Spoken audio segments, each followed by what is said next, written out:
नमस्ते दोस्तों, मैं डॉक्टर मिथुन वसावा आपका हार्दिक स्वागत करता हूं नेट इंग्लिश समरी पर।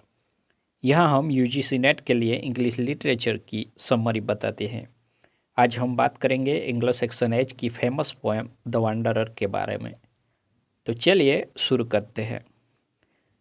The wanderer Anglo Saxon age की फेमस ओल्ड इंग्लिश एलिजी है। यहाँ द वांडरर यानी भटकने वाला। यह एक एंग्लो सैक्सन योद्धा जिसने अपने स्वामी, रिश्तेदारों और समुदाय को किसी युद्ध के कारण या आपदा के कारण खो दिया है, वह समुद्र में भटक रहा है और नए स्वामी की तलाश में है जहां उसे स्वीकृति, सुरक्षा और साथ मिल सके। वह एक त्रासदी से बचा हुआ है, लेकिन मौसम की मार, शारीरिक कठिनाई और गहरे भावनात्मक दर्द का सामना कर रहा है। उसके बारे में है ये कविता। द वांडरर पोएम के लेखक के बारे में कोई जानकारी नहीं है। यह पोएम 10वीं शताब्दी की एक्स्टर बुक में शामिल है। यह एक्साइल, लॉस, वियर्ड यानी भाग्यों और आध्यात्मिक सांत्वना की खोज जैसी थीम्स पर बात कर रही है। यह कविता 115 पंक्तियों की है और इसे मुख्य रूप से द वांडरर के मोनोलॉग के रूप में प्रस्तुत किया गया है। देखते हैं उसकी समरी के बारे में। कविता की शुरुआत में द वांडरर अपने गहरे दुख और अकेलेपन को व्यक्त करता है। उसने युद्ध और घर से निकाले जाने के कारण अपने स्वामी, रिश्तेदारों और अपनी मातृभूमि को खो दिया है। वह ठंडे बर्फीले समुद्र के पार अपनी लंबी यात्रा की शारीरिक कठिनाई और अपनी भावनात्मक पीड़ा का वर्णन करता है। उसे सबसे ज़्यादा यह कष्ट हो देता है कि उसका दुख बांटने वाला कोई नहीं है। द वांडरर उन खुशी भरे दिनों को याद करता है जब वह मिड हॉल्स में अपने स्वामी का सेवा करता था और उन्हें उपहार भी मिलते थे। ये मीठी बातें, ये मीठी यादें उसके वर्तमान दर्द को और बढ़ा देती है। वह अपने पिछले जीवन और साथियों का सपना देखता है, लेकिन जब उसकी आँख खुलती है तो वो खुद का अंधेरे की लहरों और कठिन बर्फीले मौसम की कड़वी सच्चाई के बिल्कुल सामने पाता है। खुद को अकेला पाता है।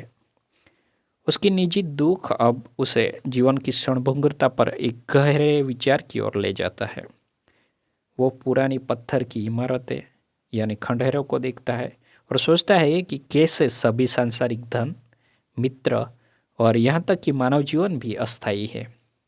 वह बीती बात पे चिंतन करते करते एक समझदार व्यक्ति बन चुका होता है और बाद में आखिर में वो सलाह भी देता है कि जीवन की अनिवार्य कठिनाइयों के सामने हमें धैर्य, भावनात्मक संयम और विवेक रखना चाहिए।